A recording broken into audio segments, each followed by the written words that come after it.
سیرت بتا رہے ہیں. ہم کیا کرتے ہیں؟ محبت کے دم بھی کرتے ہیں. محفل میلاد کی حد تک بڑے مومن، 11ویں شریف کے لیے بڑے مومن، عرسوں کے لیے بڑے مومن، نیک کاموں کے لیے، ناموس مصطفیٰ کے لیے بڑے مومن جوش و خروش میں آ جاتے ہیں. جب یہ ایونٹس نہیں ہوتے اور ساری زندگی جب روٹین کی ہوتی ہے، اس وقت ہم عمل سے خالی ہو جاتے ہیں. بھئی عمل بھی اسی مصطفیٰ نے دیا ہے. عصیہ گناہگار نہ تھے، سو نافرمانیاں چھوڑ دیں، زندگیوں میں تقویٰ پیدا کر لیں، اطاعت گزاری پیدا کر لیں. رات کے اندھیروں میں چند لمحوں کے لیے جبین نیاز اللہ کے حضور جھکانا سیکھ لیں. عبادت کا ذوق پیدا کریں، آنکھوں کو رونے والا بنا لیں، دل کو تڑپنے والا بنا لیں، زبان کو میٹھا کر لیں، کردار کو خوش خلق کر لیں. آپ سے کسی شخص کا دل نہ ٹوٹے، آپ کے قول سے کسی کا دل نہ دکھے. جو آپ کے چہرے کو دیکھے اس کی وحشت دور ہو جائے. جو دکھی ہو آپ اس کے دکھوں کو دور کرنے والے بنے. یہ حضور کی غلامی ہے. یہاں تک سیرت ہو گئی. اور سیرت کے بعد اللہ پاک نے اپنا خطاب اینڈ کہاں کیا؟ اختتام خطاب وَسَلَامٌ عَلَيْهِ يَوْمَ وُلِدَ. فرمایا سلام ہو اس پر، حضرت یحییٰ پر، جس دن اس کا میلاد ہوا. بعض اوقات خیال آتا ہے ذہن میں کہ ہم میلاد کرتے ہیں تو میلاد کا ذکر کیا قرآن میں بھی ہے؟ ہاں، یہاں سورہ مریم میں ہے. سلام علیہ یوم ولد. تو جس دن نبی کا میلاد ہوتا ہے اس دن اللہ اس پر سلام پڑھتا ہے. میلاد اور سلام کا چولی دامن کا ساتھ ہے. یہ نقطہ سمجھاؤں گا آج، یہ نقطہ سمجھاؤں گا، یاد رکھ لیں. میلاد اور سلام کا بڑا گہرا ربط ہے. اللہ پاک نے قائم کر دیا، فرمایا سلام علیہ یوم ولد. سلام ہو یحییٰ پر جس دن اس کی ولادت ہوئی. ولادت کو میلاد کہتے ہیں. میلاد ہوا. پیغمبر کی زندگی میں 3 دن، پیغمبر کی زندگی میں 3 دن بڑے عجیب ہوتے ہیں. ہائے ہائے ہائے. ایک اس کے میلاد کا دن، ایک اس کے میلاد کا دن جس دن وہ رشد اور ہدایت دینے کے لیے، مخلوق کو ہدایت دینے کے لیے زمین پہ تشریف لاتا ہے. یہ عجب دن ہوتا ہے اور یہ امت کے لیے خیر ہوتی ہے. ایک نبی کے وصال کا دن، یہ ایک خاص نقطہ ہے اور یہ کتابوں میں نہیں ہے، اس کو یاد رکھ لینا. میلاد کا دن یہ نبی کے لیے نہیں ہوتا، یہ امت کے لیے ہوتا ہے. نبی اپنے لیے نہیں پیدا ہوتا، نبی انسانوں کے لیے پیدا ہوتا ہے. بھٹکی ہوئی انسانیت کے لیے پیدا ہوتا ہے. گمراہ مخلوق کو راہ راست پر لگانے کے لیے پیدا ہوتا ہے. ظلمتوں بھری اندھیری رات کو ہدایت کے نور سے روشن کرنے کے لیے پیدا ہوتا ہے. لوگوں کی جبینیں بتوں سے ہٹا کر وحدہ لا شریک کے سامنے جھکانے کے لیے پیدا ہوتا ہے. لوگوں کے دلوں کے کوٹھوں کو نور توحید سے منور کرنے کے لیے پیدا ہوتا ہے. نبی اوروں کے لیے پیدا ہوتا ہے. تو میلاد کا دن نبی کے لیے نہیں ہے، بولیے ہمارے لیے. میلاد کا دن کیا نبی کے لیے نہیں ہے، ہمارے لیے ہے. اور جو دن ہے ہی ہمارے لیے ہم وہی نہ منائیں. کیسی عجیب بات ہوئی. میلاد اس کے لیے تو ہے ہی نہیں، میلاد نبی کے لیے نہیں. وہ تو معلوم نہیں اس کی روح پر کیا بیتتی ہے کہ وہ اس کی قربتیں چھوڑ کر زمین پر آ رہی ہے.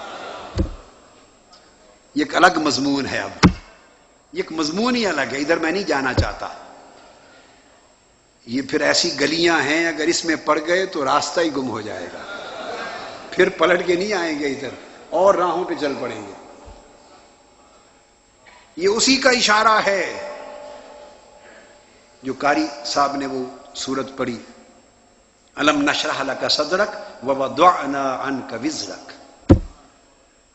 جب نبی پیدا ہوتا ہے میلاد کا دن تو اس کی روح تو بوجھل بوجھل نیچے آتی ہے، اس لیے کہ وہ مالا اعلیٰ میں الستو بربکم کی ندائیں سننے والی اور محبوب حقیقی کی قربتوں میں رہنے والی اور اس کے انوار و تجلیات کے سمندروں میں غوطہ زن رہنے والی روح مالا اعلیٰ چھوڑ کر عالم ناسوت میں آ رہی ہے، عالم انوار کو چھوڑ کر بشری دنیا میں آ رہی ہے، ملکوتی کائنات کو چھوڑ کر اس ناسوتی ظلماتی دنیا میں ہمیں راہ حق پہ لگانے کے لیے آ رہی ہے، اپنا خسارہ کر رہی ہے، ہمارے نفع کے لیے آ رہی ہے. تو میلاد کا دن نبی کے لیے نہیں ہوتا، امت کے لیے ہوتا ہے. سمجھ گئے؟ اب دوسرا دن نبی کی زندگی میں وصال کا دن ہے. وصال کا دن امت کے لیے نہیں ہوتا، وہ نبی کے لیے ہوتا ہے. وفات کا دن امت کے لیے نہیں، وہ نبی کے لیے ہوتا ہے. اس لیے کہ میلاد جس دن ہوا تھا اس دن روح کی جدائی ہوئی تھی، نبی کی روح کی محبوب کی مالا اعلیٰ کی قربتوں سے، عالم جبروت کی عظمتوں سے، عالم لاہوت کی عظمتوں سے، عالم ہاہوت کی عظمتوں سے، اس کے انوار و تجلیات کی بارگاہ سے ظاہراً ایک دوری سی ہوئی تھی کہ عالم ناسوت میں آئی تھی. اور جب وفات ہوتی ہے تو وفات وصال ہوتا ہے، دوری ہجر ختم کر کے پھر ملاقات کے لیے جا رہی ہے، ملاقات کے لیے جا رہی ہے. اس لیے ہر بچہ جب پیدا ہوتا ہے مومن ہوتا ہے فطرت سلیمہ پر، تو مومن روح جب پیدا ہوتی ہے روتی ہوئی آتی ہے، اور مرد مومن جب دنیا سے رخصت ہوتا ہے تو مسکراتا ہوا رخصت ہوتا ہے. روتا ہوا اس لیے آتا ہے کہ اس کی قربتیں چھوڑ کر ان سنگتوں میں آ رہا ہے، مادی دنیا میں آ رہا ہے، روتا ہوا آتا ہے. اور جب اللہ والا یہاں سے رخصت ہوتا ہے یوم وفات تو مسکراتا جاتا ہے کہ دوریاں ہجر اور فراق ختم ہوئے اور یار سے ملاقات کی گھڑیاں آ پہنچی.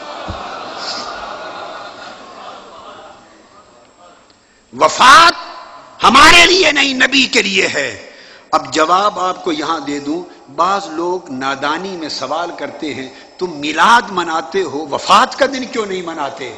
ارے میلاد اس لیے مناتے ہیں کہ وہ ہمارے لیے ہے، وفات نہیں مناتے کہ ہمارے لیے نہیں، وہ نبی کے لیے. اور یہاں ایک نکتہ ایک جملے میں بتا دوں، میلاد ہمارا جشن ہے. ہائے ہائے، میلاد ہمارا جشن ہے، وصال اور وفات مصطفیٰ کا جشن ہے. وہ نبی و ولی کا جشن ہے، کیونکہ وہ ملاقات کا لمحہ ہے، وہ ملنے والا ہے. اس لیے وہ ہم نہیں مناتے چونکہ ہم سے تو بچھڑ رہے ہیں ظاہراً، ادھر ملاقات ہو رہی ہے. تو دوسرا دن وفات کا ہے، اس دن نبی کی روح خوش ہوتی ہے. تو اللہ نے فرمایا وَيَوْمَ يَمُوتُ، سلام ہے جس دن میلاد ہوتا ہے نبی کا، اور پھر سلام ہے جس دن وفات اور وصال ہوتا ہے. تو نبی آتا بھی سلام میں ہے اور نبی دنیا سے جاتا بھی سلام میں ہے. اب آپ کو سلام کی اہمیت سمجھ آ گئی؟ بولیے، اب جوڑ سمجھ آ گیا سلام کا. نبی آتا بھی سلام کے جرمٹ میں ہے، ہائے ہائے ہائے، اور نبی جاتا بھی سلام کے جرمٹ میں ہے، سلام کے گجروں سے جاتا ہے. اور پھر وَيَوْمَ يُبْعَثُ حَيًّا، اور تیسرا دن وہ کمال کا ہوگا جب قبریں کھلیں گی اور ہر نبی قیامت کے دن اٹھے گا. بعث الآخرہ کا دن جب ہر نبی شفاعت کے لیے امت کو جمع کر رہا ہوگا تو قبر سے اٹھتا بھی سلام کے جرمٹ میں ہے. تو فرمایا سلام کرتا ہوں جس دن میرے نبی کا میلاد ہوتا ہے، سلام کرتا ہوں جس دن میرے نبی کا وصال ہوتا ہے، اور سلام بڑھا جائے گا جس دن میرا نبی قیامت کا دن پھر قبر سے اٹھے گا. تو نبی کی ساری زندگی